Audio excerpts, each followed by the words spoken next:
Fiskes dari kelas 9A SMP Negeri 38 Kota Bandung yang beranggotakan nama aku Raisa Salsabila, Nama aku Banyu Atari. Nama aku Lutfi Muhammad Sapril. nama aku Syabian Salsal Fauzia. nama aku Pita Deswita. Nama aku Raja Negeri Haji Batiar.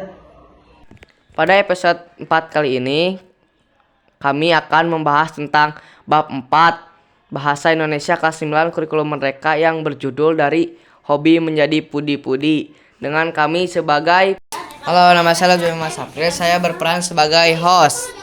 Halo, saya Raihan Haji Batiar, berperan sebagai narasumber. Halo, nama aku Syabian Salsal Fauzia. Aku berperan sebagai kameramen. Halo, nama aku Pita Deswita sebagai pembuat naskah. Halo, nama aku Raisa Salsabila berperan sebagai produser. Hai, nama aku Banyu Atari, berperan sebagai editor. Sahabat Fiskes, selamat datang di obrolan kami yang membahas seputar pendidikan. Kali ini saya Lutfi Muhammad Sapril akan berbincang-bincang dengan salah satu rekan saya yang tentang materi-materi yang bisa kita ambil dari bab 4 buku Bahasa Indonesia kelas 3 SMP kurikulum mereka. Oke, maka dari itu saya persilakan untuk narasumbernya yaitu Rehan untuk bergabung. Oke Lutfi, terima kasih sudah mengundang saya di obrolan Barla Fiskes kali ini. Yap, sebelumnya gimana nih kabarnya Rehan? Alhamdulillah baik, sebaliknya gimana nih? Oh iya, alhamdulillah saya sehat. Nah, kali ini kita bakal ngobrol-ngobrol tentang materi kelas 3 SMP belajar bahasa Indonesia bab 4-nya untuk mempelajari rekan-rekan lain agar bermanfaat. Oh, oke. Jadi kalau buat bab ini tuh kita bahas teks eksplanasi, pernyataan umum, deretan, penjelasan sebab, akibat, interpretasi, dan beberapa materi lainnya. Oh, oke. Kalau gitu kita kembali ke topiknya ya. Kalau teks eksplanasi itu apa sih, Rehan? Teks eksplanasi adalah jenis teks yang berfungsi untuk menjelaskan atau memaparkan informasi tentang suatu fenomena, proses, dan konsep. Oh iya, kalau teks eksplanasi ini ciri-cirinya kayak gimana? Kalau ciri-ciri teks eksplanasi ini cukup banyak. Oh begitu, apa saja tuh ciri-cirinya? Ciri-ciri teks eksplanasi itu yang pertama menggunakan bahasa yang objektif, yang kedua menggunakan struktur yang sistematis, yang ketiga menggunakan kalimat yang jelas dan sederhana, yang kelima menggunakan data atau fakta, yang keenam tidak menggunakan bahasa yang Indonesia, yang ketujuh menggunakan istilah atau kata-kata teknis, dan yang terakhir menggunakan kalimat yang singkat dan padat. Nah, itu ciri-ciri teks eksplanasi. Wah, benar banyak juga ya ciri-cirinya. Ya, betul. Tapi apa sih manfaat kita menggunakan ciri-ciri di atas? Dengan menggunakan ciri-ciri tersebut diharapkan teks eksplanasi dapat membantu pembaca memahami informasi yang disajikan dengan lebih jelas dan efektif. Oh, begitu. Ya, begitu Lutfi. Kalau tujuan dari teks eksplanasi ini juga apa sih?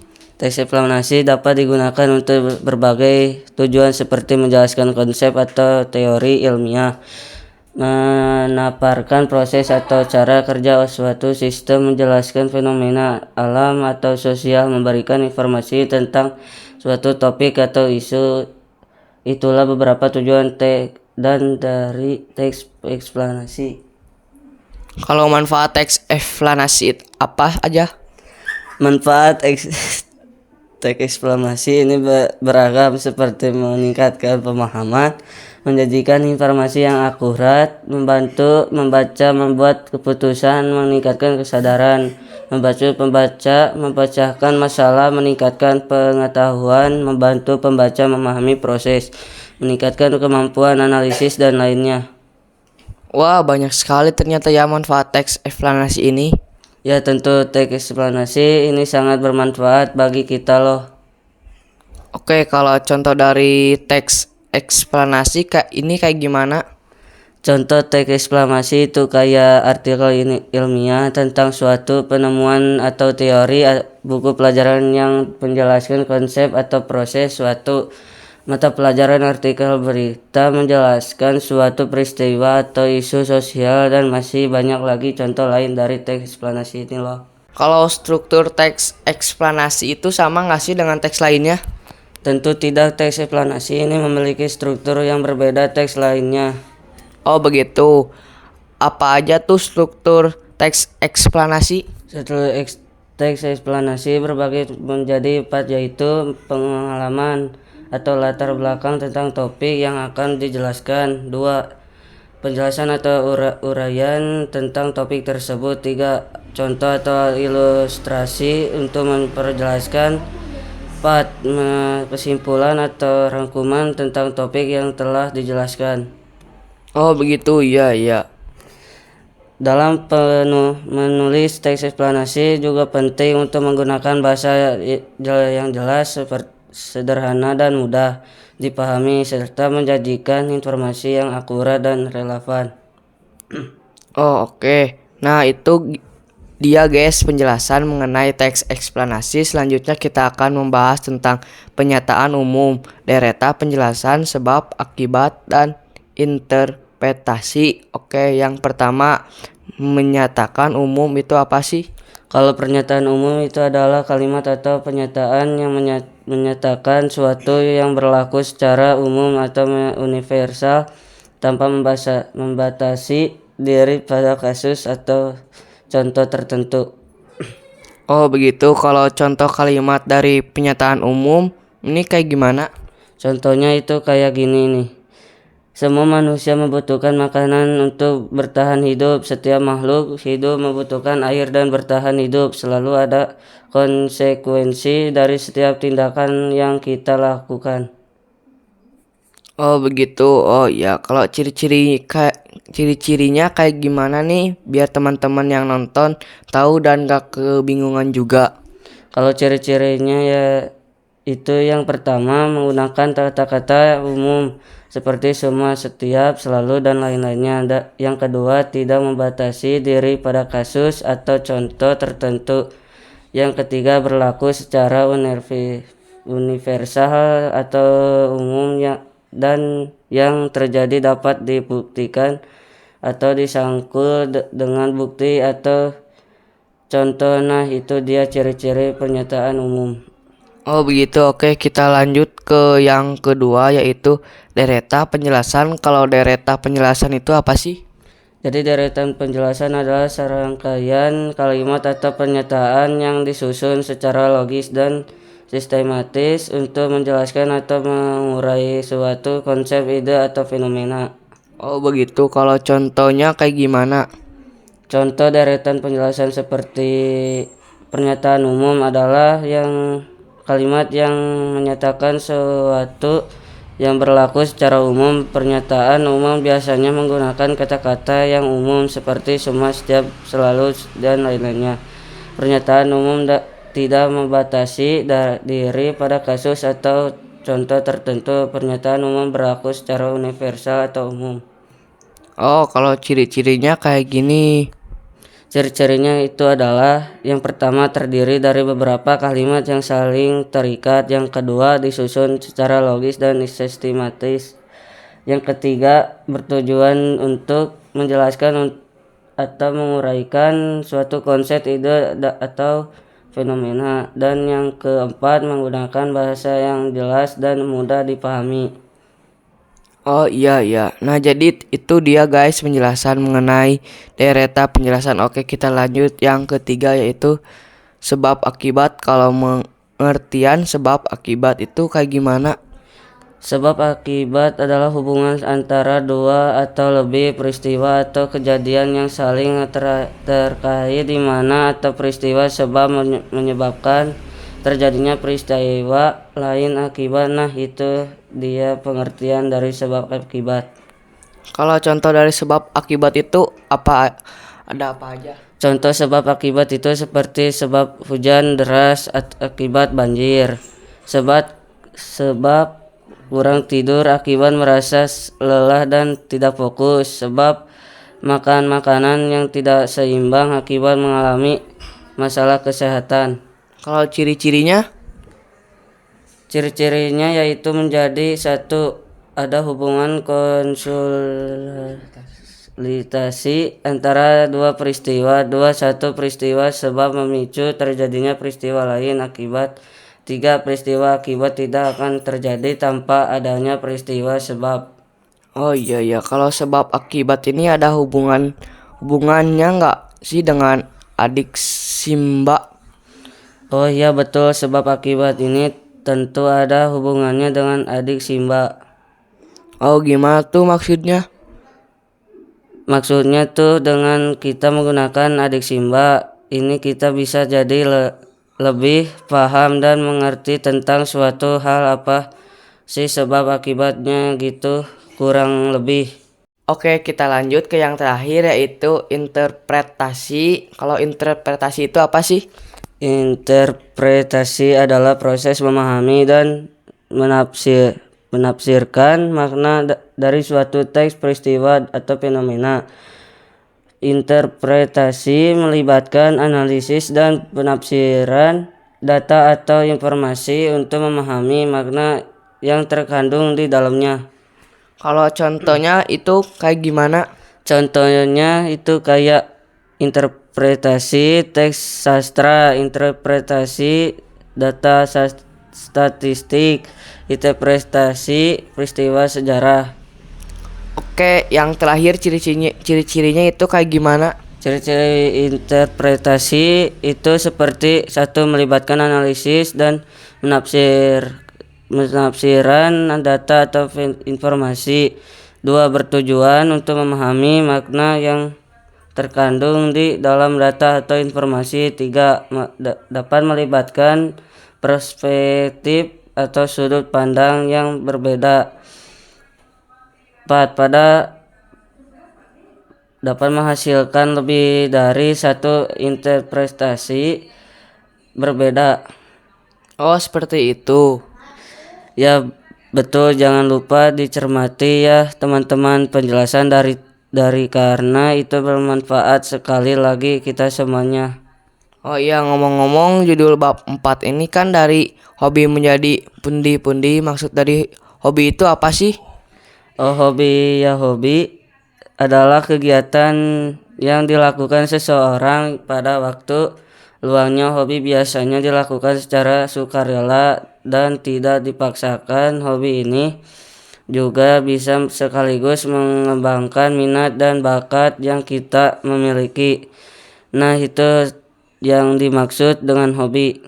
Oh jadi gitu, hobi ini pasti banyak banget yang kegiatannya sesuai dengan kesenangannya masing-masing. Ya betul, hobi ini sangat bermacam-macam dan banyak sekali kegiatan. Sebagai contoh, kalau hobi aku sih bermain sepeda. Kalau hobi Lutfi apa? Oh kalau hobi aku sih main sepak bola. Nah itu salah satu contoh hobi. Oh kalau hobi yang populer sekarang ini kira-kira apa aja ya? Oh kalau hobi yang populer belakangan ini banyak sekali seperti olahraga seni, membaca, menulis, fotografi, memasak, berkebun, dan masih banyak lagi lainnya. Wah banyak sekali ya. Kalau hobi teman-teman semua apa nih?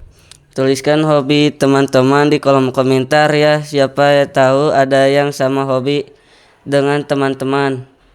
Oke kita lanjut ya hobi yang sudah kita bahas barusan. Lalu yang dimaksud hobi menjadi pundi-pundi itu kayak gimana? Jadi gini maksudnya tuh misalnya kita memiliki hobi tertentu, nah dapat kita mengembangkan menjadi sebuah usaha atau bisnis yang dapat menghasilkan pendapatan. Dengan demikian hobi awalnya hanya dilakukan untuk kesenangan dan relaksasi dapat menjadikan sumber pendapatan kita. Jadi yang dari awalnya hanya sebuah hobi bisa kita ubah menjadi ya uang atau yang disebutkan dalam judulnya yaitu pundi-pundi. Wow ternyata dari hobi yang kita lakukan ketika waktu luas bisa menjadi sumber pendapat juga. Ya betul, jadi tidak hanya mengisi waktu luang, bisa sekaligus menghasilkan uang. Wah iya ya, kalau contoh hobi yang bisa menjadi pundi-pundi ini apa aja tuh? Contohnya itu kayak misalnya kalau kita suka foto-foto, kita bisa menjadi seorang fotografer. Kalau kita suka menggambar ilustrasi, kita bisa menjual hasil karya desain kita. Kalau kita suka memasak, kita bisa membuka tempat makan atau toko online dan menjual hasil masakan kita di sana. Dan yang terakhir, jika kita suka menulis, kita bisa membuat sebuah buku dan bisa dijual. Dan dari contoh yang aku sebutin barusan itu semua tentu bisa menghasilkan uang. Wah iya ya, ternyata ini semua bisa menjadi sumber penghasilan kita loh. Oh iya, supaya usaha itu berjalan dengan lancar, diperlukan juga yang namanya promosi. Promosi itu apa? Promosi adalah kegiatan pemasaran yang bertujuan untuk meningkatkan kesadaran, niat, dan permintaan terhadap suatu produk, jasa, atau ide dengan tujuan meningkatkan minat dan permintaan terhadap produk atau jasa, meningkatkan penjualan dan pendapatan dan lainnya. Oh begitu, apakah promosi ini penting dalam suatu usaha? Ya, promosi ini penting untuk mengenalkan produk atau jasa yang ditawarkan. Oh iya, kalau promosi ini bisa berupa dengan cara apa aja? Promosi itu bisa berupa iklan online maupun offline, artikel, brosur, poster, event media sosial seperti Facebook, Instagram, dan Twitter. Lalu promosi penjualan dan masih banyak lagi yang lainnya. Wah, beragam sekali ya cara-cara mempromosikannya. Ya betul, ya dalam promosi juga ada beberapa aspek yang harus diperhatikan. Oh, jadi tidak asal promosi gitu ya? Ya, dalam mempromosikan sesuai, kita harus memperhatikan 6 aspek yang ada. Wah, banyak juga ya, ada 6 apa aja tuh? Maksudnya itu yang pertama adalah sasaran, siapa yang akan menjadi sasaran pemasaran produk tersebut. Yang kedua adalah pesan apa yang hendak ditonjolkan. Yang ketiga adalah medianya mau berupa offline atau online. Yang keempat adalah durasi, beberapa lama waktu promosi dilakukan. Yang kelima adalah lokasi di mana promosi akan dilaksanakan. Dan yang terakhir, yang keenam adalah biaya. Berapa biaya yang diperlukan untuk promosi tersebut. Nah, itu dia penjelasan dari keenam aspek yang harus diperhatikan dalam sebuah promosi. Oh begitu ya ya. Nah, jadi gitu guys. Jangan asal promosi ya, tapi harus ada juga aspek-aspek yang diperhatikan. Ya betul guys, itu semua dilakukan supaya promosi kita lakukan bisa berhasil. Nah ya jadi gitu guys, supaya gak sia-sia promosi yang dilakukannya. Ya betul. Oke deh Rehan, sepertinya pembahasan kita tentang bab 4 bahasa Indonesia ini kita tutup sampai di sini saja. Ya boleh, silakan Lutfi. Dan ya terima kasih sudah menyampaikan untuk membahas beberapa materi di episode kali ini yang sangat bermanfaat untuk para penonton. Ya, dengan senang hati. Dan untuk episode kali ini cukup saja ya teman-teman. Sampai jumpa di episode selanjutnya dengan teman-teman yang lain. Semoga bisa bermanfaat untuk kalian semua dan selanjutnya ke orang banyak di sana. Jangan lupa like, komen, dan share ya. Wassalamualaikum warahmatullahi wabarakatuh. Dadah.